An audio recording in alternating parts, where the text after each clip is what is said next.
Hello friends, আপনারা কেমন আছেন? আশা করছি সবাই খুব ভালো আছেন, সুস্থ আছেন আর স্বাভাবিক আছেন।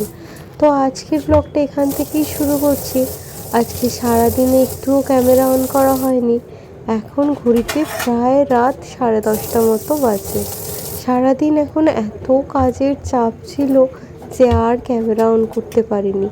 কিন্তু আগের ভিডিওটাতে আপনারা এত ভালোবাসা দিয়েছেন আর এত সময় ধরে দেখেছেন আমার ভিডিওটা, ওই জন্য আমি খুব মোটিভেটেড হয়েছিলাম যে আজকে ভিডিও করার জন্য।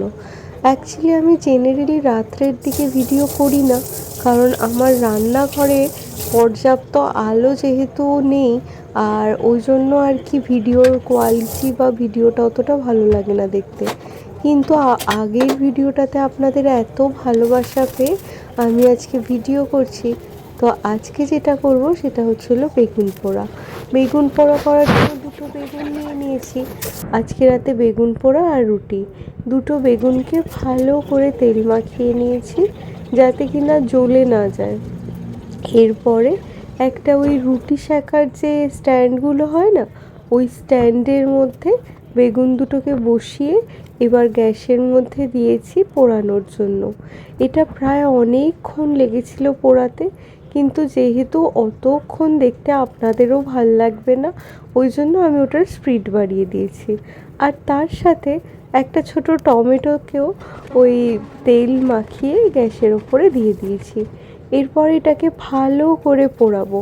কিন্তু জানেন তো, এখন তো খাওয়া দাওয়া হয়ে গেছে, তারপর ভয়েস ওভার দিচ্ছি, টমেটোটা না ঠিক যেন মানে কাঁচা রয়ে গেছিলো, মানে শক্ত শক্ত হয়ে গেছিলো।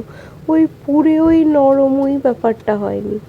আমার বাবা আগে খুব সুন্দর টমেটো পোড়া মাখতো, আর এত সুন্দর খেতে হতো। আমি অনেকবার চেষ্টা করেছি, কিন্তু বাবার মতো টমেটো পোড়ার স্বাদ আমার কোনো দিনই হয়নি। তো এখানে আমার বেগুনগুলো পোড়ানো হয়ে গেছে। এবার একটা গামলা নিয়ে নিয়েছি, তাতে একদম ঠান্ডা জল নিয়েছি, আর এরপরে দুটো বেগুনকে এখানে দিয়ে দিচ্ছি। আসলে এই ঠান্ডা জল নেওয়ার কারণ হলো গরম বেগুনটা যখন ঠান্ডা জলে পড়বে তখন বেগুনের ছাল ছাড়াতে অনেক সুবিধা হয়। তো এই জন্য আমি এখন বেগুনগুলো থেকে ছালটা ছাড়িয়ে নিচ্ছি, মানে ওই পোড়া ছালটা আর কি। এই বেগুন পোড়া খেতে এলেই শীতকাল এসছে যে সেটা যেন মনে হয়ে থাকে। যদিও জানেন তো, এখন আজকে যে বেগুন পোড়াটা খেলাম অতটা মানে ওই শীতকালের বেগুন পোড়ার মতো অতটা টেস্ট হয়নি। অবশ্য এখনও তো ঠান্ডা সেরকম পড়েনি, সেই জন্যই হতে পারে। তো আমার বেগুনগুলো কথা বলতে বলতে ছাড়িয়ে নিয়েছি। এরপরে বেগুনের যে ওই মুখের দিকের অংশটা রয়েছে সেটাকে আমি ওই ছুরি দিয়ে কেটে বাদ দিয়ে দিয়েছি। এবার বেগুনগুলোকে হাতে করে বা ওই চামচে করে ভালো করে স্ম্যাশ করে নিয়েছি। এরপরে চলে এসেছি রান্নাঘরে। আর এখন এত দেরি হয়ে গেছে, তাই ঝটপট করে সব কিছু করতে হচ্ছে। ছুরিতে আমার কাটতে প্রচণ্ড আলসেমি লাগে, কিন্তু জানেন তো ছুরিতে অনেক তাড়াতাড়ি হয়। তো দুটোই মিডিয়াম সাইজের পেঁয়াজ নিয়ে নিয়েছি।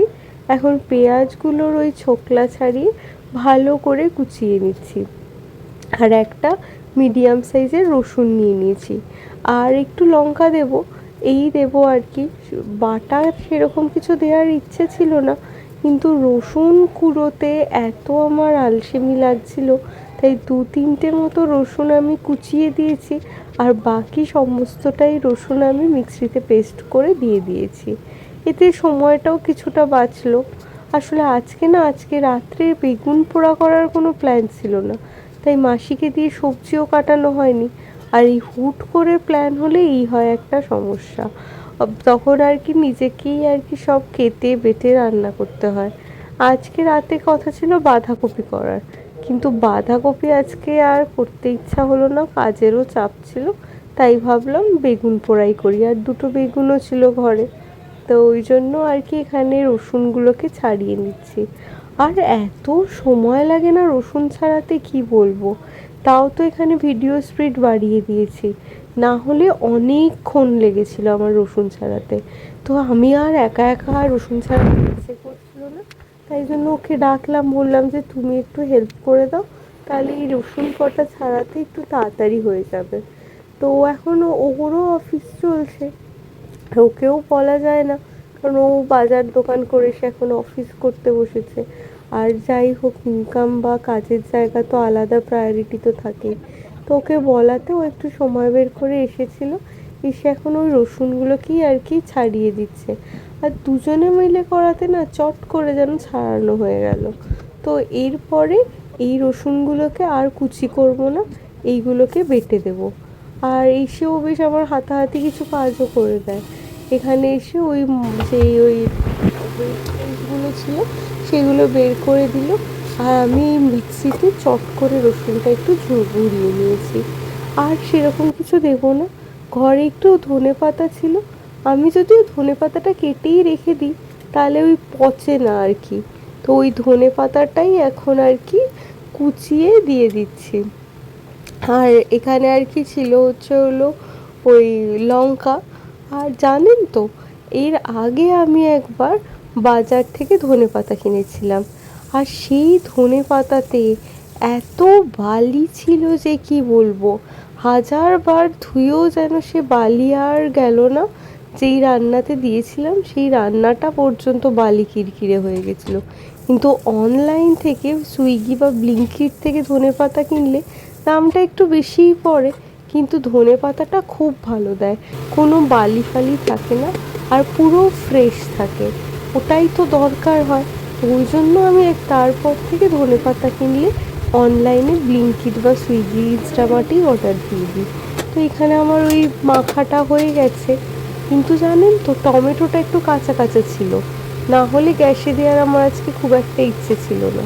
আর গ্যাসে তেলও দিইনি, কারণ বেশি তেল খাওয়া ভালো না। আর বেগুনে আপনি যতই তেল দেন না কেন, তেল বেগুন টেনেই নেয়।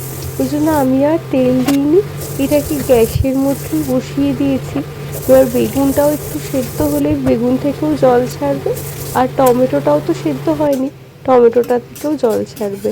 তো কথা বলতে বলতে এটা হলো আমার বেগুন পোড়ার ফাইনাল লুক। তো আজকের ভিডিওটা এই বেগুন পোড়া করতে করতেই শেষ করছি। ভিডিওটা ভালো লাগলে লাইক, শেয়ার অ্যান্ড সাবস্ক্রাইব।